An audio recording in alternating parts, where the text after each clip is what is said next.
Hello बच्चों। तो कैसे हैं आप लोग। मैं आदर्श कुशवाहा और ये आपका अपना प्यारा सा यूट्यूब चैनल मंथन कॉम्पिटिटिव क्लासेस। मैं आज 80 चुनिंदा ऑब्जेक्टिव क्वेश्चन को सेट लेकर उपस्थित हूँ। ये पूरी तरह बोर्ड मॉडल है और यह क्वेश्चन 2019, 20, 21, 22 और 23 में पूछे हुए चुनिंदा क्वेश्चन है। इनके सेट उपस्थित है आपके सामने और इनकी आने की संभावना 2024 में बहुत अधिक है। तो 2024 में ये सारे क्वेश्चन बहुत इंपोर्टेंट होंगे। यह 80 ऑब्जेक्टिव का पहला सेट है और इसके जस्ट बाद हम लोग एक और सेट लेकर उपस्थित होंगे और इसके बाद एक और तीसरा। 3 सेटों को मिलाकर टोटल 240 ऑब्जेक्टिव क्वेश्चन होंगे और इन 240 ऑब्जेक्टिव क्वेश्चनों में ऐसा कोई क्वेश्चन नहीं बच जाएगा जिसके केमिस्ट्री में आपके आने की चांस, तो बहुत ज़्यादा चांस है कि इन सारे क्वेश्चनों को इनके बाहर और भी क्वेश्चन ना बच जाए 240 में कि केमिस्ट्री में पूछे जाए एग्जाम में 2024 में। तो इनका हम लोग संग्रह बहुत अच्छे से चुन चुन के किए हैं। इसलिए जो लोग चैनल पे नए हैं इस चैनल को सब्सक्राइब करें, लाइक करें तथा बेल आइकन को दबाना ना भूलें, जिससे कि आने वाले हर वीडियो का नोटिफिकेशन उन तक जल्दी पहुँचे। और मैं बता दूं कि इस वीडियो में छोटे छोटे ट्रिक एवं अन्य नोट्स पर चर्चा किया गया है। इसके लिए कॉपी पेन उठाएं और बिना किसी स्किप किए हुए इसमें सारे नोट्स को आप नोट करें और जो भी डाउट हो उसको कमेंट बॉक्स में ज़रूर बताएं। ऑब्जेक्टिव में जो भी है उसका सारा चीज़ एक्सप्लेन किया गया है। तो मैं आज शुरुआत करूंगा एक छोटे से कोट्स के साथ आपके लिए एक छोटा सा कोट्स प्रस्तुत करना चाहता हूं कि हवाओं से मिट जाए रेत पर बनी कोई निशानी नहीं है। हवाओं से मिट जाए रेत पर बनी कोई निशानी नहीं है। खुद में इतिहास है मेरा, कोई 2 पन्नों की कहानी नहीं है। और कुछ तालाबों को गलतफहमी है कि वो मेरे इरादों को डुबो देंगे। कुछ तालाबों को गलतफहमी है कि वो मेरे इरादों को डुबो देंगे। मेरे हौसलों को डुबो दे, समंदर में भी इतना पानी नहीं है, समंदर में भी इतना पानी नहीं है। बहुत बहुत धन्यवाद। तो चलते हैं हम लोग अब ऑब्जेक्टिव क्वेश्चन चालू करते हैं नए सेट के साथ। और पहला क्वेश्चन ये है, देखिए आपके सामने स्क्रीन पे दिख रहा है कि संगमरमर का रासायनिक सूत्र क्या है। तो हम लोग जानते हैं कि संगमरमर का रासायनिक सूत्र क्या होता है। तो संगमरमर का रासायनिक सूत्र होता है, एक मिनट थोड़ा मार्कर ले लें। तो संगमरमर का रासायनिक सूत्र होता है calcium carbonate, CaCO3। Calcium carbonate जिसको हम लोग चूना पत्थर भी कहते हैं, और चूना पत्थर कैल्शियम कार्बोनेट, ये वाला ऑप्शन हो जाएगा हमारा कैल्शियम कार्बोनेट, पहला ऑप्शन हो जाएगा ए नंबर। दूसरे क्वेश्चन की ओर चलते हैं हम लोग कि नीला थोथा और तूतिया का रासायनिक सूत्र क्या है। क्वेश्चन नंबर 2 पूछा है कि नीला थोथा या तूतिया, जिसको नीला थोथा कही है, तूतिया की बात कही है, कि इसका रासायनिक सूत्र क्या है। तो इसका रासायनिक सूत्र होता है कापर सल्फेट। और कितना भाग जल रहना चाहिए उसमें, तो 5 भाग जल होता है। H2O का मान 5 होता है। अगर यही कापर सल्फेट में अगर जैसे कापर सल्फेट 5 भाग जल, ये हो गया बी नंबर ऑप्शन। जैसे सोडियम बाइकार्बोनेट और 10 भाग जल है तो इसको हम लोग बोलते हैं धोने का सोडा, धवन सोडा या धोबिया सोडा बोलते हैं। सोडियम कार्बोनेट होता है तो इसको बेकिंग सोडा बोलते हैं। तो ये हो जाएगा 5 भाग जल, बी नंबर सही इसका आंसर है। ये क्वेश्चन बढ़िया है कि यदि कोई विलयन नीले लिटमस पत्र को लाल कर देता है तो उसका संभवतः मान क्या होगा। तो चूंकि एक ट्रिक यहाँ पर लिखते हैं कि हम लोग एक ट्रिक जानेंगे अनीला, और एक और ट्रिक जानेंगे छलनी। इसका ये मतलब हुआ कि अम्ल नीले को लाल करता है और क्षार लाल को नीला करता है। अम्ल नीले को लाल करता है और क्षार लाल को नीला करता है। तो ये क्वेश्चन कर रहा है कि नीले लिटमस पत्र को लाल कर दिया जाता है, तो नीले को लाल किया जाता है, तो इसका मतलब ये हुआ कि वो अम्ल होगा। और अम्ल का पीएच मान हमेशा 7 से क्या होता है, कम होता है। तो 7 से कम वाला एक ही मान है 5। तो इसका सही आंसर है 5। तो ये ट्रिक याद रखेगा, अनीला और छलनी, अम्ल नीले को लाल करेगा और क्षार लाल को नीला करेगा। इसका सही आंसर होगा ए। नेक्स्ट क्वेश्चन चलते हैं चौथे पे कि निम्नांकित में कौन भस्म नहीं है। तो चूंकि हम लोग जानते हैं कि जब भस्म नहीं होगा, चूंकि पोटेशियम हाइड्रोक्साइड पहला, पोटेशियम KOH, पोटेशियम हाइड्रोक्साइड, तो ये हाइड्रोक्साइड है तो भस्म है। जिंक ऑक्साइड, तो धातु का ऑक्साइड भी भस्म होता है, धातु का ऑक्साइड है तो भस्म है। एल्युमिनियम हाइड्रोक्साइड, ये भी धातु का हाइड्रोक्साइड है तो पक्का भस्म होगा। लेकिन इसमें NaCl जो है ये भस्म नहीं है। NaCl एक लवण है जिसका pH मान 7 होता है, तो इसलिए यह भस्म नहीं है तो लवण है। चलिए इसका सही आंसर है D. Next question number 5, litmus विलयन बैंगनी रंजक होता है जो निकाला जाता है। तो लिटमस विलयन एक बैंगनी रंजक है जो किससे निकाला जाता है। तो आपको बता दें कि ये निकाला जाता है लाइकेन नामक पौधे से। लाइकेन क्या है? तो लाइकेन एक सहजीवी है। लाइकेन क्या है? सहजीवी। लाइकेन एक सहजीवी किसका किसका मतलब सहजीवी कहने का मतलब दो चीजों से मिलके एक जीव का अर्जन होता है इनका। एक शैवाल है, एक शैवाल होता है और दूसरा होता है कवक। शैवाल और कवक के दो मिलने से एक नया प्रारूप तैयार होता है जिसको लाइकेन बोलते हैं, और इस लाइकेन से ही निकाला जाता है रंजक जो लिटमस पत्र का तैयार करता है। अगला क्वेश्चन पूछ रहा है कि निम्नलिखित में से किस लवण में रवा जल नहीं होता है? आपका चार ऑप्शन है। नीला थोथा, तो नीला थोथा कहने का मतलब अभी पीछे वीडियो में हम लोग देखे हैं। नीला थोथा कहने का मतलब कि हो गया आपका कापर सल्फेट, और कितना भाग जल होता है उसमें? तो 5 भाग जल। तो इसमें तो जल है। दूसरा टर्म है कि बेकिंग सोडा। बेकिंग सोडा होता है सोडियम कार्बोनेट, सोडियम बाइकार्बोनेट। तो सोडियम बाइकार्बोनेट इसमें किसी प्रकार का जल नहीं होता है। जिप्सम का भी देखेंगे तो ये कैल्शियम सल्फेट होता है। कैल्शियम सल्फेट और कितना भाग जल होता है इसमें? तो 2 भाग जल होता है। जिप्सम का रासायनिक सूत्र होता है कैल्शियम सल्फेट और 2 भाग जल। धवन सोडा में तो आप लोग देखेंगे बेकिंग सोडा होता है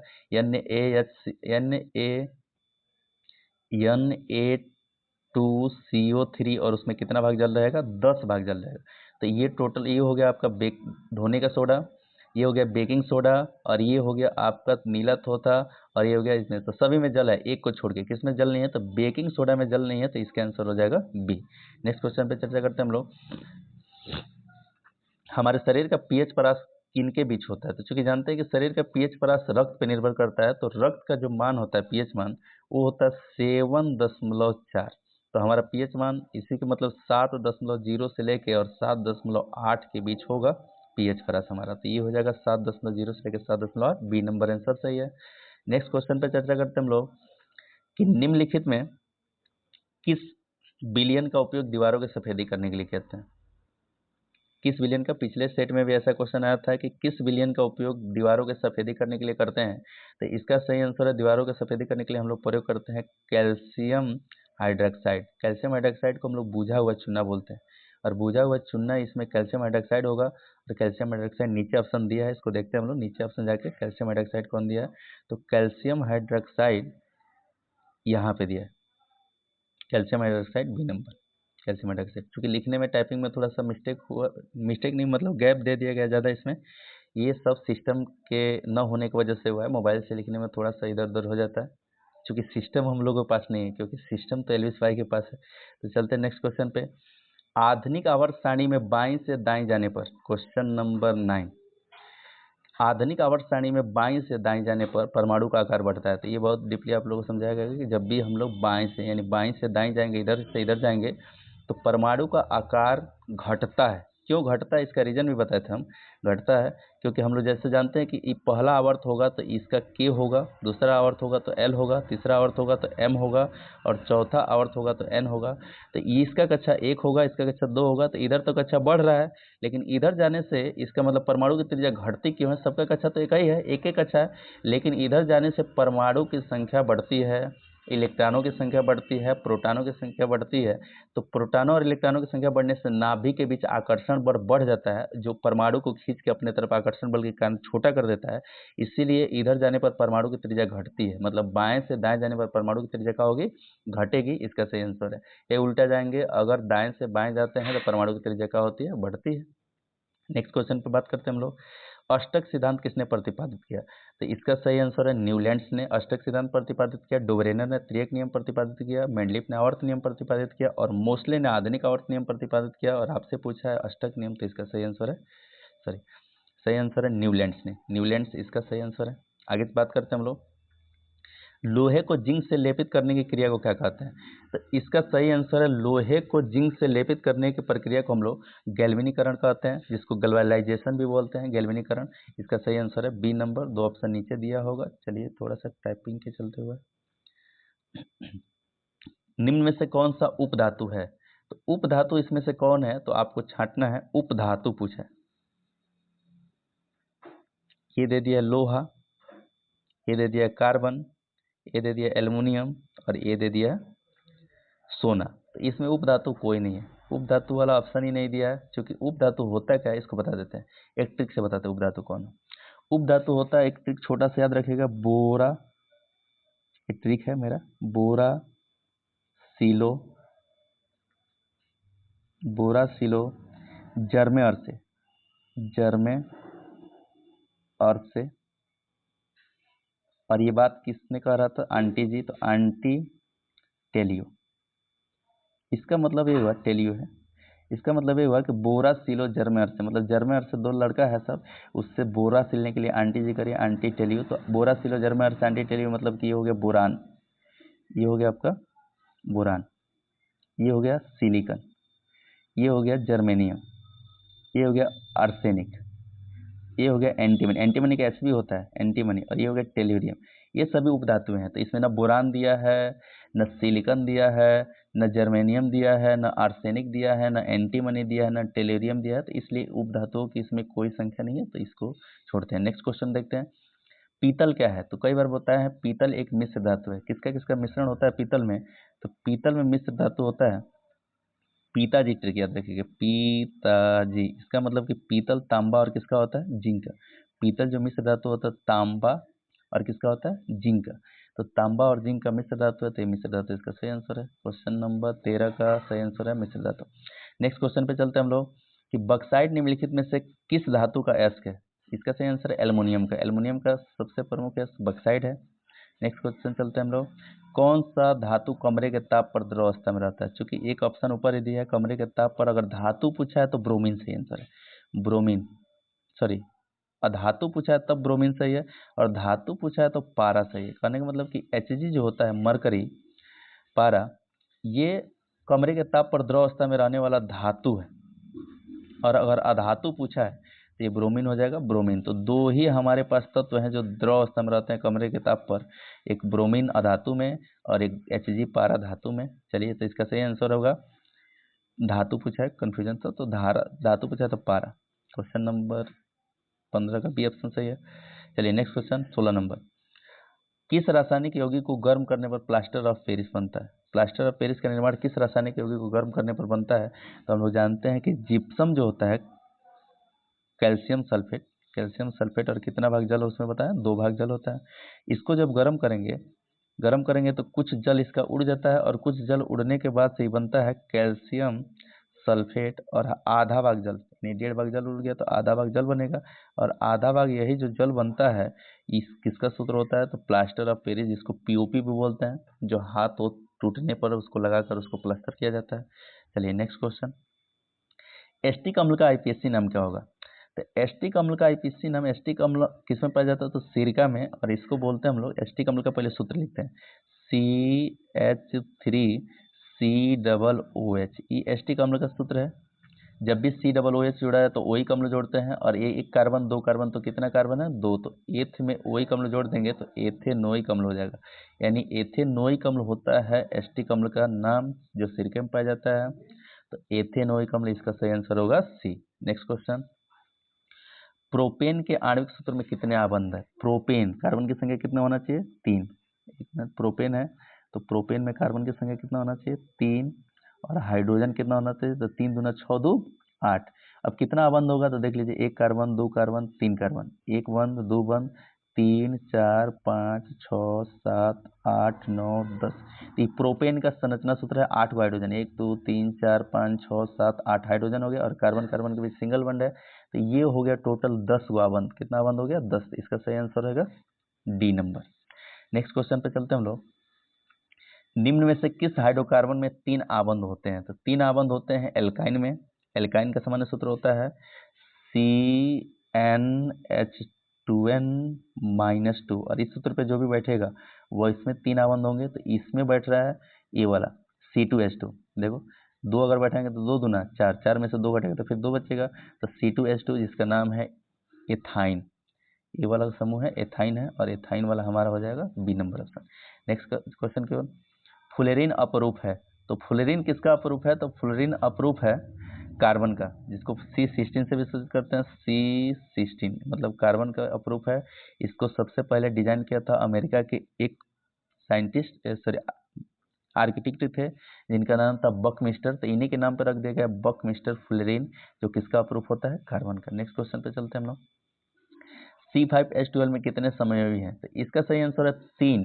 3 क्यों समय में है, क्योंकि हम लोग जानते हैं कि समय होता है ऐसा होता है कि मतलब कितने तरीके से उसकी संरचना अलग अलग बन सकती है। तो अगर carbon carbon carbon carbon carbon ऐसे रहे तो इसमें एक श्रृंखला में, सीधी श्रृंखला में जुड़ गया। अगर कार्बन कार्बन कार्बन ऐसा रहे और एक क्या करते हैं हम लोग, एक और कार्बन ले लेते हैं, एक श्रृंखला निकाल देते हैं यहाँ पे, ये भी हो सकता है। और एक कार्बन, दो कार्बन, तीन कार्बन और एक दो श्रृंखला निकाल देते हैं, तो इसकी टोटल 3 गो समझौता होती है। कहने का मतलब संरचना अलग अलग कितने प्रकार से बन सकते हैं, उनका क्या अलग अलग नाम हो सकता है। तो वैसे परमाणु जिनका संरचना सूत्र एक, मतलब संरचना सूत्र अलग अलग लेकिन उसका अणु सूत्र जो एक ही होता है, तो उसको बोलते हैं समझौते। तो इसके कितने समय होंगे, 3। 3 नंबर आंसर, बी नंबर सही है। चलिए, OH किसका क्रियाशील मूलक है, तो इसमें बताना नहीं है। OH होता है एल्कोहल का। किसका क्रियाशील मूलक होता है, एल्कोहल का। एल्कोहल ऑप्शन है आपका ये सी नंबर। कीटोन का क्या होता है, CO। एल्डिहाइड का क्या होता है, तो CHO। एल्कोहल का क्या होता है, तो OH। तो ये ऑप्शन हो जाएगा एल्कोहल का। जीव शक्ति का सिद्धांत किसने दिया था, यहाँ पे बढ़िया क्वेश्चन पूछा है कि जीव शक्ति का सिद्धांत का प्रतिपादन किसने किया था। एक ही ऑप्शन बच गया आपके सामने, लेकिन 3 ऑप्शन नीचे है। इसका सही आंसर है बर्जिलियस ही, क्योंकि 1815, इस बात को नोट कर लेना, 1815 ईस्वी में बर्जिलियस ने ये बता दिया कि प्रयोगशाला में कार्बनिक यौगिकों का संश्लेषण हो ही नहीं सकता। ये जो भी कार्बनिक यौगिक का संश्लेषण है वो एक जीव शक्ति के सिद्धांत के द्वारा होता है। और इसको जीव शक्ति के सिद्धांत मतलब एक शक्ति के सिद्धांत के द्वारा होता है, तो ये जीव शक्ति का सिद्धांत दिया गया। लेकिन उन्हीं के शिष्य 1828 ईस्वी में, नीचे ऑप्शन होगा उनका नाम में, बोहलर ने क्या किया कि सबसे पहले अमोनियम साइनाइड को, बोहलर ने अमोनियम साइनाइड को क्या कर दिया कि संश्लेषित किया, और संश्लेषित करके उससे सबसे पहले यूरिया का निर्माण किया। यूरिया, तो यहाँ सूत्र लिखते हैं, देखिए यूरिया का निर्माण कैसे हुआ, तो यहाँ पे सूत्र लिखते हैं। ये हो गया NH4, ये अमोनियम हो गया, और CNO अमोनियम साइनेट हो गया। इसको गर्म करके उष्मा देके उन्होंने तोड़ा और उष्मा देके गर्म किया, तो ये बना क्या चीज, तो बना NH2। NH2CO NH2, ये किसका सूत्र है, यूरिया का सूत्र है। और ये किसका सूत्र है, तो अमोनियम साइनेट का सूत्र है। इसको गर्म करके सबसे पहले वोहलर ने क्या बनाया, तो यूरिया बनाया। तो सबसे पहला प्रयोगशाला में संश्लेषित कार्बनिक यौगिक कौन है, यूरिया।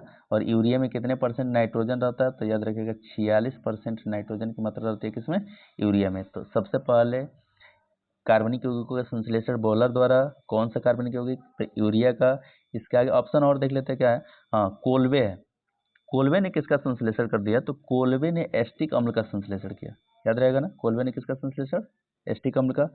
बोहलर ने अमोनियम साइनेट से यूरिया का। और एक और थे बर्थेलो, बर्थेलो ने सबसे पहले मेथेन गैस का संश्लेषण किया। तो ये चीजें आपको याद रखना है कि मेथेन गैस का संश्लेषण किसने किया, बर्थेलो ने। अगला क्वेश्चन पूछा है कि सिरका में कौन सा अम्ल पाया जाता है, तो सिरका में तो एस्टिक अम्ल पाया जाता है। इसका IPSC नाम अभी बताया है, CH3COOH होता है, H3 है, CH3COOH होता है। इसका नाम एथेनोइक अम्ल भी है। तो ये पाया जाता है किसमें, सिरका में।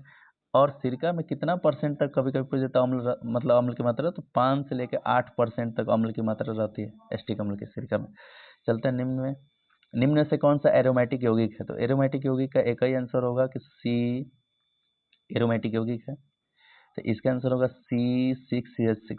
एरोमेटिक आप लोगों को पढ़ाए हैं अलग से, बेंजीन। बेंजीन एरोमेटिक होता है। और यहाँ पे थोड़ा सा एक और चर्चा कर लेते हैं, थोड़ा सा इसको जूम आउट करते हैं सादा पेज। बेंजीन का जो संरचना होता है ऐसे बनता है षटकोणीय रूप में। बेंजीन में एक डबल बॉन्ड रहता है, तो ये क्या रहता है, सिंगल बॉन्ड। एक कार्बन कार्बन फिर डबल बॉन्ड, तो एक सिंगल बॉन्ड, तो एक डबल बॉन्ड। यहाँ सभी 6 carbon, 1 carbon, 2 carbon, 3 carbon, 4 carbon, 5 carbon, 6 carbon रहता है। और कितने हाइड्रोजन रहते हैं, तो इससे हाइड्रोजन, एक कार्बन से 2 हाइड्रोजन जुड़ा रहता है, क्योंकि इसके एक श्रृंखला जुड़ा है, तो इसकी संयोजकता 4 होती है। दुगो जुड़ा है तो दुगो और चाहिए, इसके पास भी दुगो चाहिए, इसके पास भी दुगो चाहिए।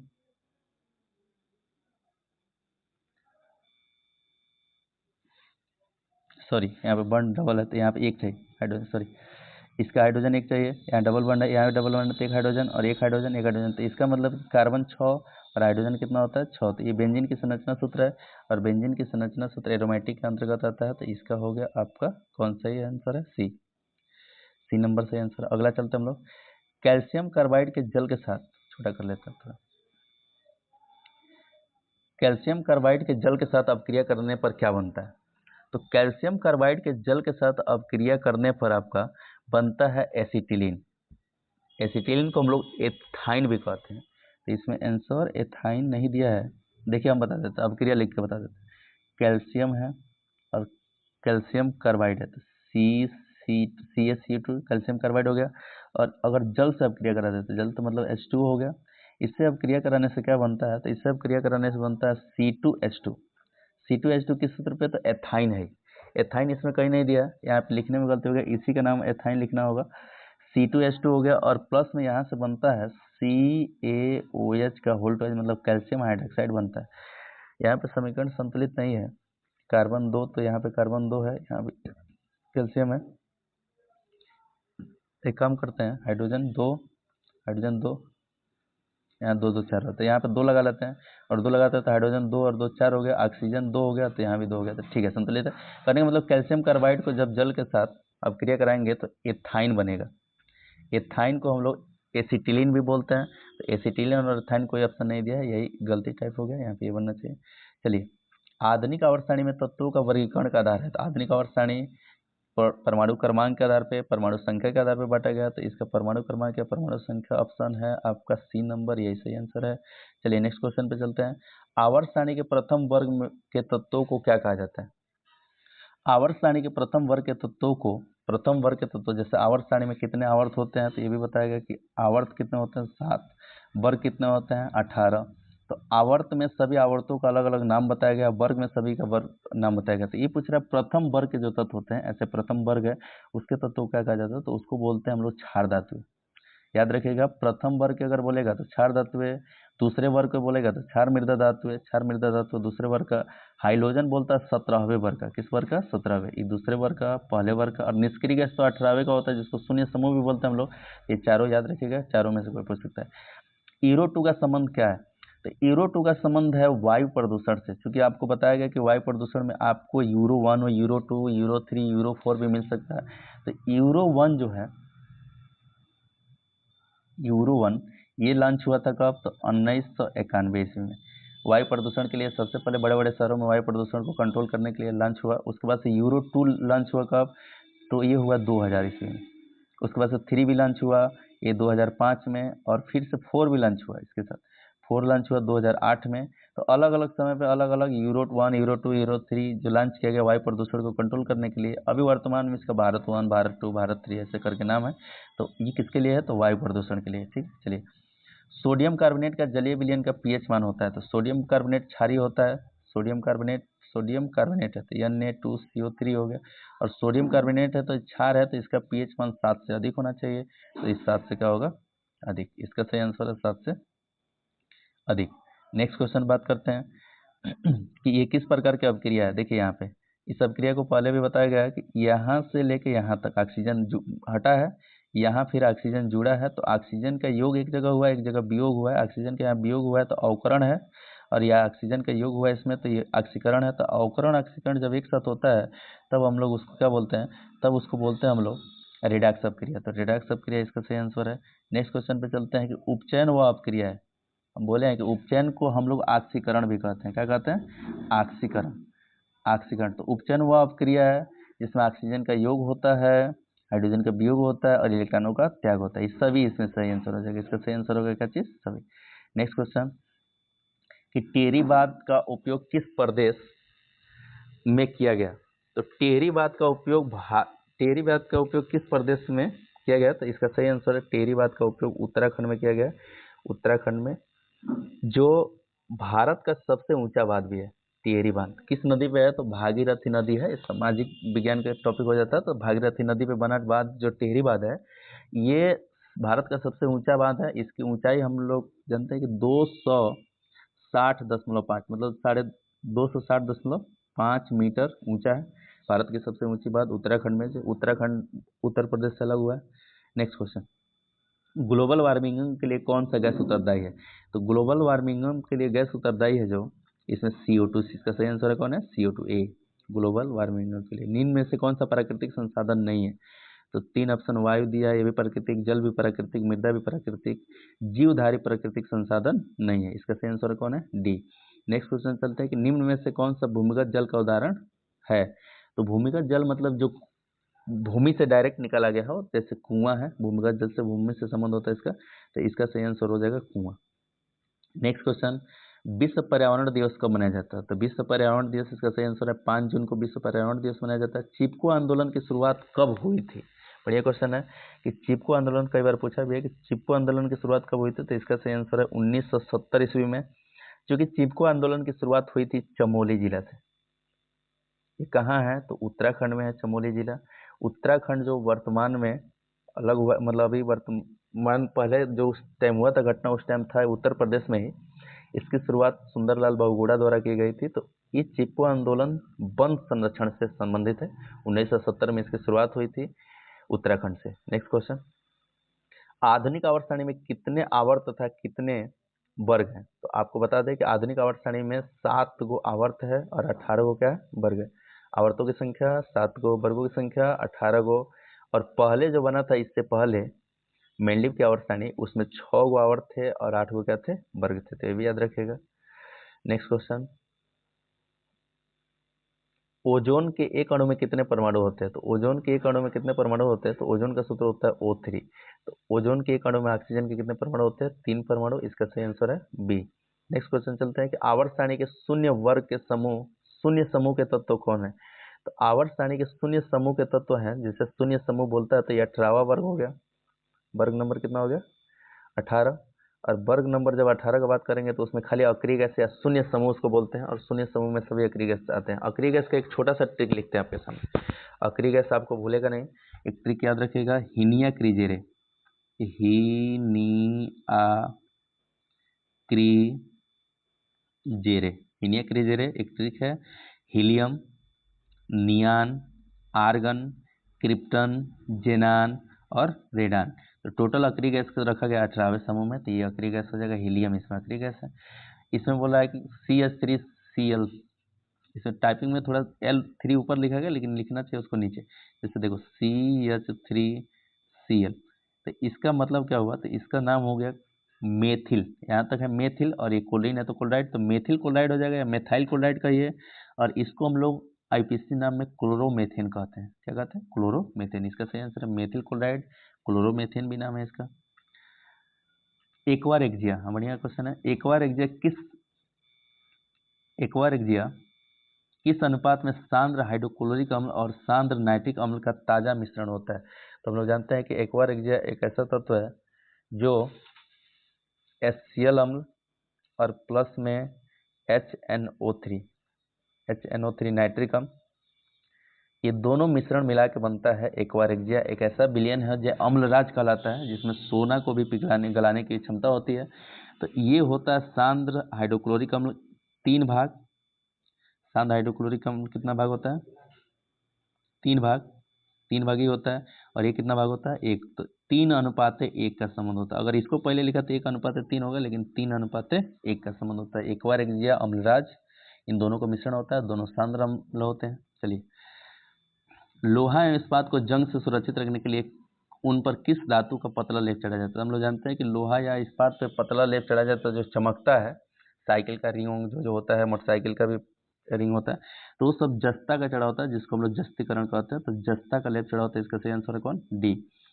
कौन सा तत्व सबसे अधिक क्रियाशील है। तो नेक्स्ट वीडियो में क्रियाशीलता श्रेणी भी आपको बता देंगे, ट्रिक से कैसे याद करना है। क्रियाशीलता श्रेणी में आपको सबसे अधिक क्रियाशील कौन है, पोटेशियम सबसे ऊपर ही आता है। KBC नवाज CFCC निशन पे भी आइसप्पा वाला ट्रिक आपको याद हो तो उसको लिख के देख सकते हैं कि सबसे अधिक क्रियाशील कौन आता है, पोटेशियम। नहीं याद आता, इसके लिए नेक्स्ट वीडियो का इंतजार करिए, उसमें हम ट्रिक बता देंगे। सीनेबार किसका अयस्क है, तो चूंकि हम लोग जानते हैं कि सीनेबार पारा का अयस्क होता है। सीनेबार किसका अयस्क होता है, पारा, मरकरी। सीनेबार Hg का अयस्क होता है, और होता क्या है, तो HgS यानी सल्फाइड अयस्क है, HgS सीनेबार इसको बोलते हैं। पारा का अयस्क है मरकरी का। धातु का ऑक्साइड होते हैं, तो हम लोग जानते हैं कि सभी धातुओं का ऑक्साइड अम्लीय होते हैं। धातु का ऑक्साइड क्या होता है, अम्लीय होते हैं। और धातु का ऑक्साइड क्या होते हैं, क्षारीय होते हैं। तो धातुओं का ऑक्साइड क्या होता है, तो क्षारीय होते हैं, उल्टा हो गया। और अधातुओं का ऑक्साइड क्या होता है, अम्लीय होते हैं। जैसा भी बोल देगा जिंक ऑक्साइड क्या है, तो जिंक ऑक्साइड क्षारीय। कैल्शियम ऑक्साइड क्या है, तो कैल्शियम ऑक्साइड क्षारीय। लोहा का ऑक्साइड क्या है, तो लोहा का ऑक्साइड भी क्या है, क्षारीय हो जाएगा। तो सभी धातुओं का ऑक्साइड क्षारीय होते हैं। सभी अधातुओं का ऑक्साइड, कार्बन डाइऑक्साइड अम्लीय वर्षा में ये सब उत्तरदायी वाले ऑक्साइड है जो अम्लीय वर्षा का रहता है तो अम्लीय होते हैं।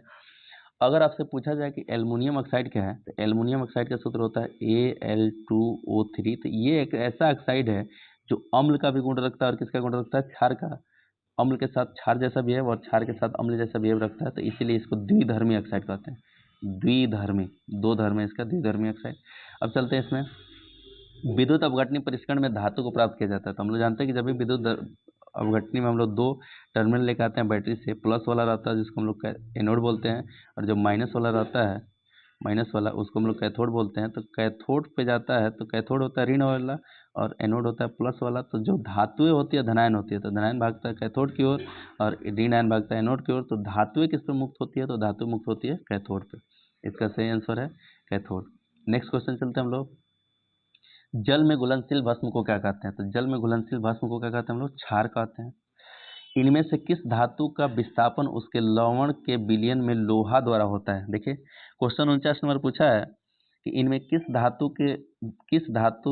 इनमें से किस धातु का विस्थापन उसके लवण के विलयन में लोहा द्वारा। तो लोहा द्वारा कौन विस्थापित किया जा सकता है, ये क्रियाशीलता श्रेणी अगर याद होता आपको तो इसका आंसर तुरंत हो जाता कि हम लोग जानते हैं क्रियाशीलता श्रेणी में कैल्शियम, सोडियम, तांबा, पोटेशियम।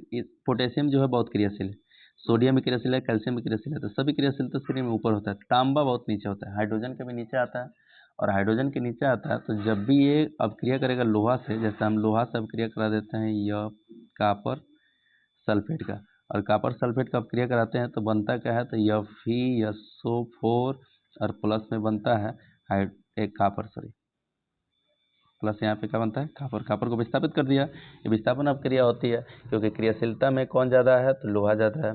एक और क्वेश्चन पूछता है कि फेरस सल्फेट को कापर यानी लोहा को, चाहे काटी को, लोहे की कील को कापर सल्फेट के विलयन में डालते हैं तो विलयन का रंग क्यों बदल जाता है। तो पहले इसका रंग दूसरा होता है, इसका रंग हल्का नीला होता है, नीला लिख देते हैं खाली, नीला होता है। और जब ये बदलता है तो नीले से ये बन जाता है हरा कलर। कौन कलर बन जाता है, तो हरा कलर। तो ये हरा कलर हो जाता है, पहले नीला कलर था, ये वाला नीला कलर था पहले, और ये जैसे ही बदला है तो किस कलर में आ गया, हरा कलर में। ठीक है, तो ये फेरस विस्थापित कर दिया, किसको विस्थापित कर सकता है, तांबा को, और तांबा को विस्थापित कर देता है कापर को, यानी तांबा कापर होता है।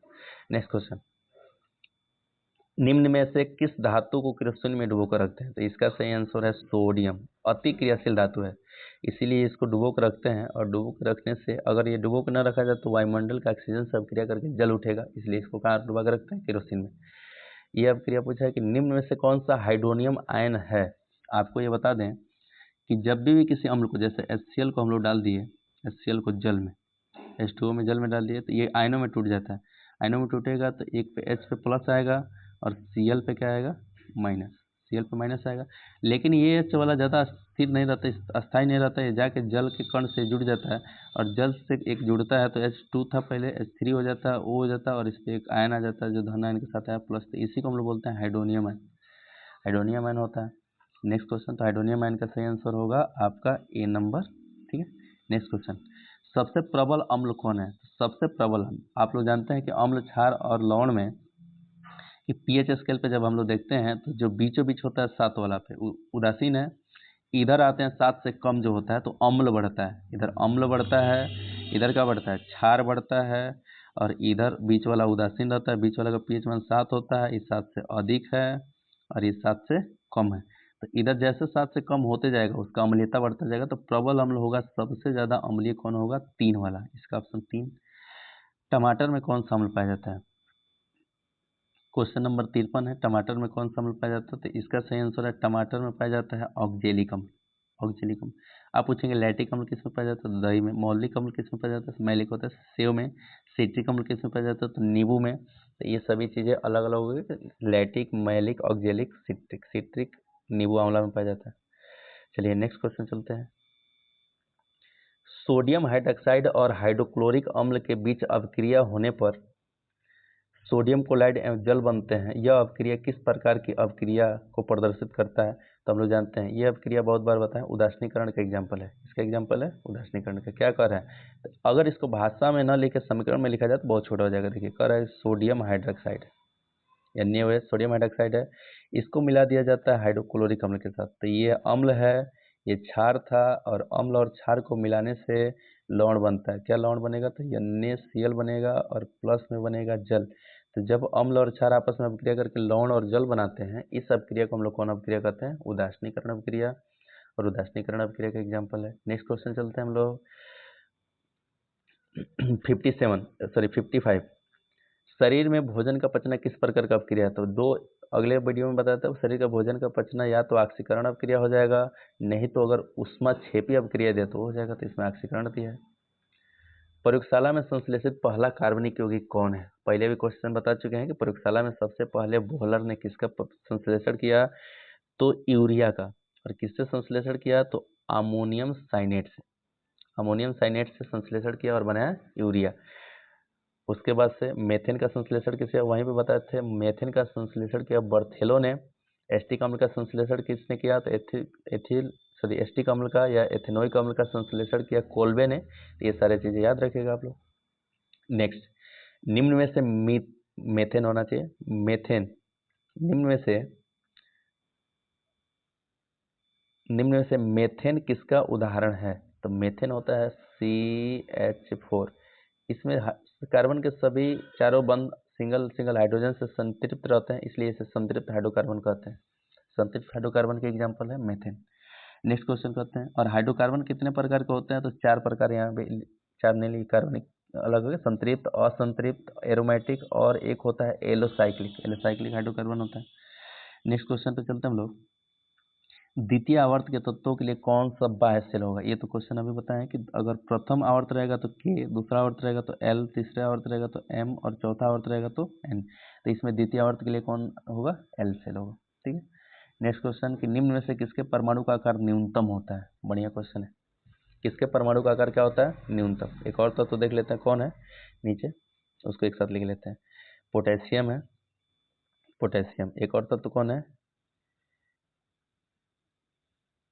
एल्युमिनियम है, कैल्शियम है, कैल्शियम लिख लीजिए। एल्युमिनियम है, एल्युमिनियम लिख लीजिए। और एक तत्व कौन है? सिलिकॉन है, तो सिलिकॉन लिख लीजिए। इसकी परमाणु संख्या कितना होता है? 19। इसकी परमाणु संख्या 20। इसकी परमाणु संख्या 13। इसका कितना होता है? 14। तो कह रहे हैं कि परमाणु का आकार सबसे न्यूनतम। तो देखिए, इसका अगर इलेक्ट्रॉनिक विन्यास करेंगे तो पहले कक्षा में 2, 8, 8 और 1।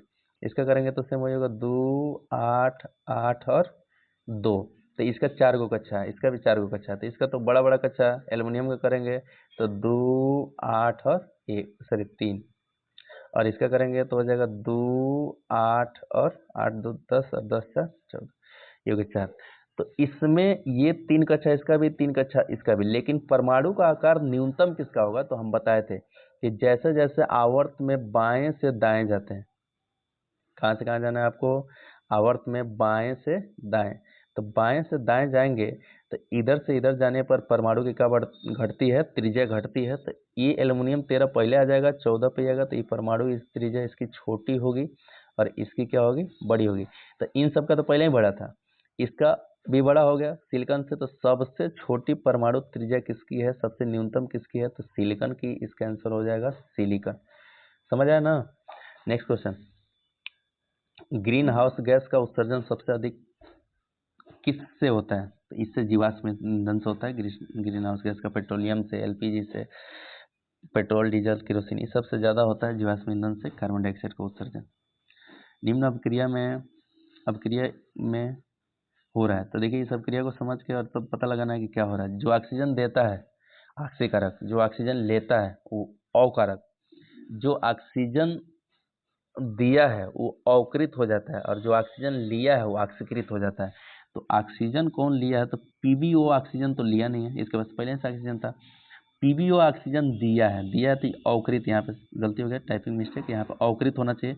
तो ये अवकृत हुआ है। अवकृत हुआ है कहने का मतलब कि PbO के पास पहले ऑक्सीजन था, इसने ऑक्सीजन दिया है तो ये अवकृत। तो जो ऑक्सीजन लेता है वो ऑक्सीकृत होता है, जो देता है वो अवकृत हो जाता है। जो ऑक्सीजन दे रहा है वो ऑक्सीकारक होता है और जो ऑक्सीजन ले रहा है वो अवकारक होता है। तो ये ऑप्शन सही है आपका बी नंबर। न्यूलैंड्स का अष्टक नियम किस तत्व तक लागू होता है? तो हम लोग जानते हैं कि न्यूलैंड्स का अष्टक नियम है एक कैल्शियम तक ही लागू हो पाया है। कहाँ तक लागू हो पाया है? कैल्शियम तक। इसके आगे वाले तत्वों के लिए लागू नहीं हो पाया है। समस्थानिक, संभारिक और भी बहुत सारे प्रॉब्लम आ रहे थे इसमें, कई परमाणु द्रव्यमान के आधार पर इसमें न्यूलैंड्स क्लस्टरिंग नियम में कई चीज़ों का कन्फ्यूजन था।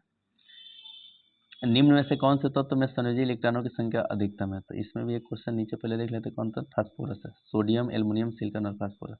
तभी बताया सोडियम की परमाणु संख्या 11, एल्युमिनियम का 13, सिलिकॉन का 14 और फास्फोरस का 15। तो लास्ट कक्षा में इसका बचेगा 1, इसके में बच 3, इसके में बचेगा 4, इसके में कितना बचेगा 5।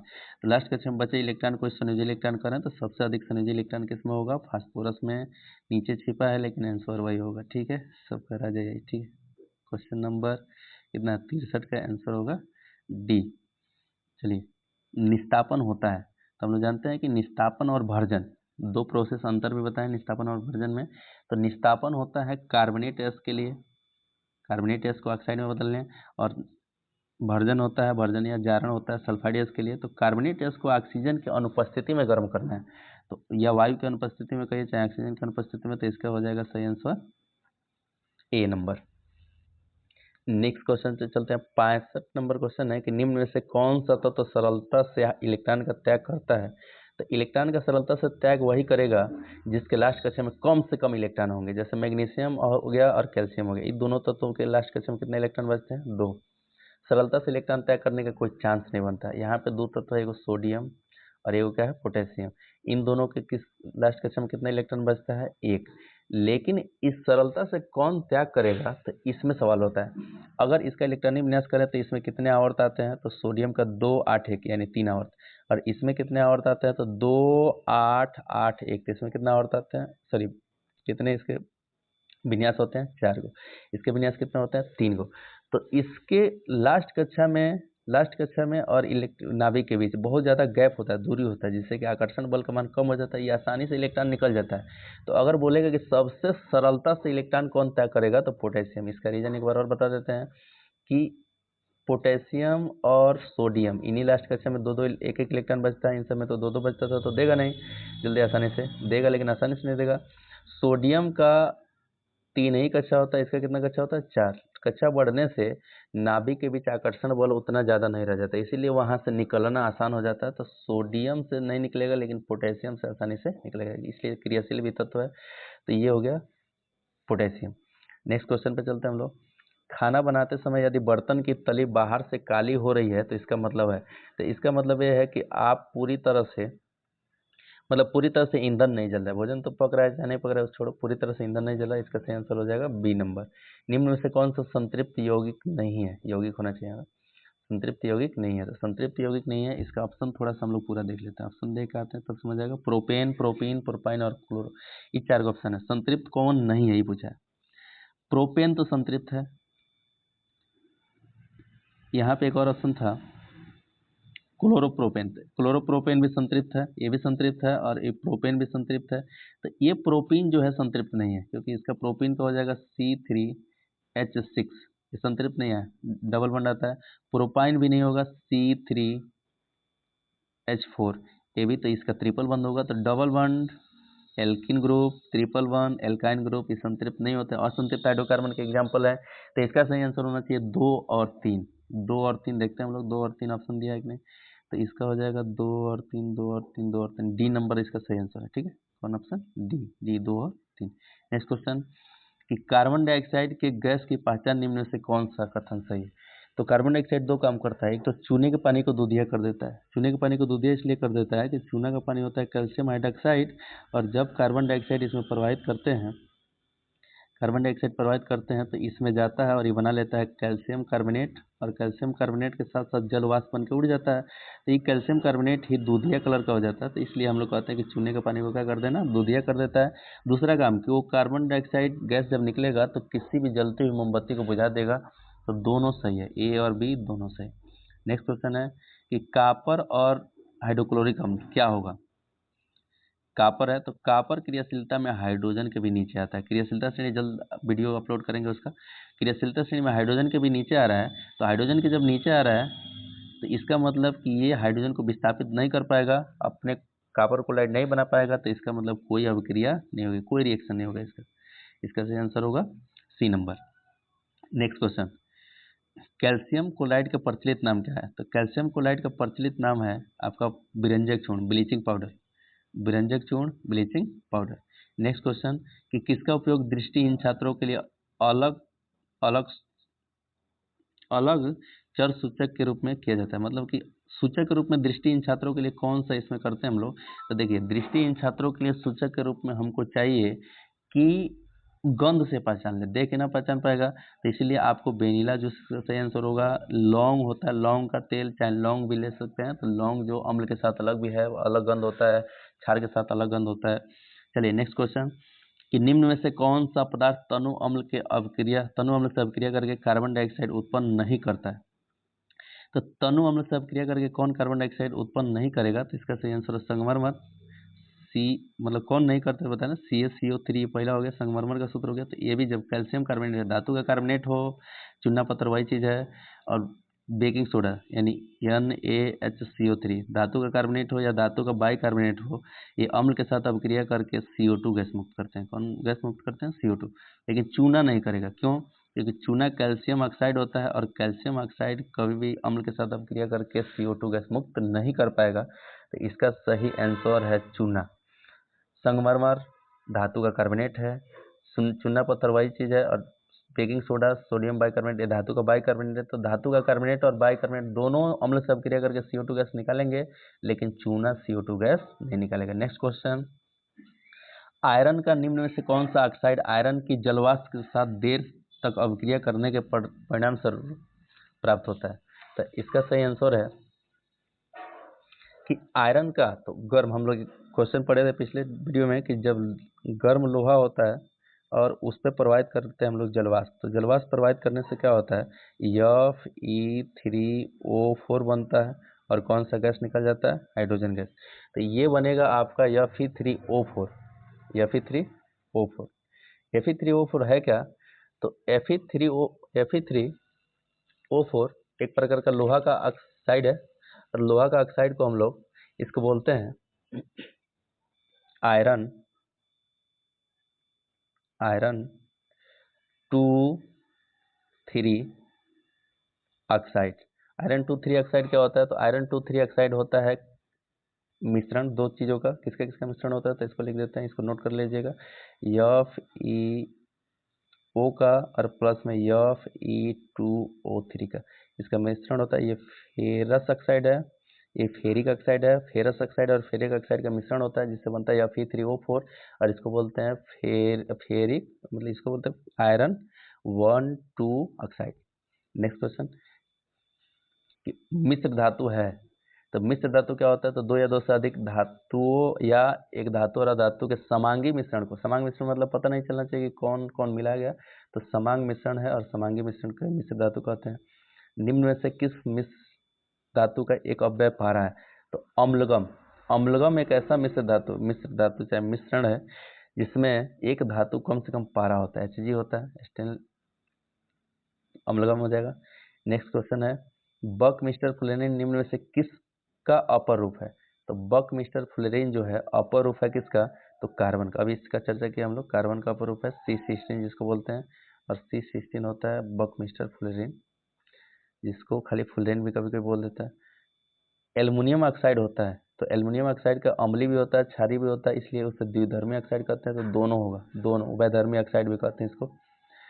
अगला क्वेश्चन बोला है 78 नंबर कि बेकिंग पाउडर का एक अव्यय सोडियम हाइड्रोजन कार्बोनेट है, तो दूसरा अव्यय क्या होगा? हम लोग जानते हैं कि जो बेकिंग सोडा होता है, बेकिंग सोडा मतलब सोडा, मीठा सोडा, जो दो चीज़ों से मिलकर बना होता है। पहला तो होता है आपका सोडियम बाइकार्बोनेट, सोडियम बाइकार्बोनेट के साथ साथ होता है इसमें थोड़ी सी मात्रा में टार्टरिक अम्ल, ये इसलिए मिलाया जाता है टार्टरिक अम्ल कि इसके स्वाद को ज़्यादा कड़वा ना कर दे, क्योंकि ये क्षार होता है, और इसलिए थोड़ा सा अम्ल का उपयोग कर लेते हैं कि अम्ल और क्षार मिलकर उदासीनता बना रहे, काम भी कर ले। तो ये चीज़ें होती है टार्टरिक अम्ल के साथ। यही अगर इनो पूछ देता है, अगर आपसे पूछा है बेकिंग पाउडर, तो सोडियम हाइड्रोजन कार्बोनेट के साथ साथ इसमें दूसरा अव्यय क्या होता है? टार्टरिक अम्ल होता है। और अगर ये पूछ देता है इनो, इनो मतलब पेट के अपच के लिए, तो इनो में क्या होता है? तो इनो में दो चीज़ होता है, एक होता है आपका ये सोडियम बाइकार्बोनेट या सोडियम हाइड्रोजन कार्बोनेट, और इसके साथ साथ उसमें मिलाया जाता है सिट्रिक अम्ल। सिट्रिक अम्ल किसमें पाया जाता है? तो नींबू में टार्टरिक अम्ल किसमें पाया जाता है? तो इमली में, हाइड्रोक्लोरिक अम्ल हमारे अमाशय में, एसिटिक अम्ल सिरका में, और सल्फ्यूरिक अम्ल ये बैटरी या तेजाब ओजाब में पाया जाता है। ठीक है, नेक्स्ट क्वेश्चन, विद्युत तारों का एक विद्युत रोधी पदार्थ का परत होता है, उसे क्या कहते हैं? तो विद्युत रोधी पदार्थ का जो परत होता है, जैसे आपका अगर केबल ओबल देखे होंगे उसके ऊपर काला का लेयर होता है प्लास्टिक का, उसको बोलते हैं हम लोग पीवीसी, वो होता है पीवीसी। और पीवीसी का फुल फॉर्म होता है पॉलीविनाइल क्लोराइड, चूंकि ये एक बहुलक है, पॉलीविनाइल क्लोराइड, इसको आगे हम लोग पढ़ना है बहुलक क्या होता है। तो पॉलीविनाइल क्लोराइड पीवीसी का रूप होगा, जैसे तारों पर लपटा रहता है, तारों के ऊपर लेयर चढ़ा होता है, जिससे कि विद्युत रोधी होता है। चलिए नेक्स्ट क्वेश्चन है, लास्ट क्वेश्चन, कि तत्व XCl2 वाला एक हाइड्रोकार्बन एक क्लोराइड बनाता है जो ठोस है, जिसका गलनांक अधिक है, आवर्त सारणी में यह तत्व समानतः किस समूह के अंतर्गत आता है? तो देखिए यहाँ पे बना दिया, जैसे हम लोग जानते हैं कि X एक तत्व है और एक Cl2 है, तो X की संयोजकता क्या हमको पता नहीं, लेकिन Cl2 की संयोजकता 1 होती है, इसकी संयोजकता 2 होगी, तभी यहाँ पे ये गया है इसका और इसके गया है इसके पास, तभी ये बनाया है XCl2, दिख रहा है ना, XCl2 बनाया, तो XCl2 बनाया, तो इसका मतलब इसकी संयोजकता कितनी होगी? 2, और उसी वर्ग में रहेगा। हम लोग जानते हैं कि एक वर्ग की सभी की संयोजकता समान होती है, तो उसी वर्ग में रहेगा जिसकी संयोजकता का होगी 2 होगी। तो जिसकी संयोजकता किसकी 2 होती है? तो इसमें मैग्नीशियम की संयोजकता 2 होती है, और सोडियम की संयोजकता 1, एल्युमिनियम के 3, सिलिकॉन की भी 3। तो संयोजकता के आधार पर मैग्नीशियम के साथ इसका साझा हो रहा है, तो एक्स किसके समूह में रहेगा? तो मैग्नीशियम के, Mg। चलिए ये क्वेश्चन का 80 सेट आपके सामने डिस्कस करके दिया गया, और नेक्स्ट क्वेश्चन के लिए आप लोग चैनल को सब्सक्राइब करें, नए हैं तो बेल आइकन को दबा लें, और इससे आने वाले नए वीडियो का नोटिफिकेशन आपको मिलता रहे। बहुत बहुत धन्यवाद पूरा वीडियो देखने के लिए। जय हिंद।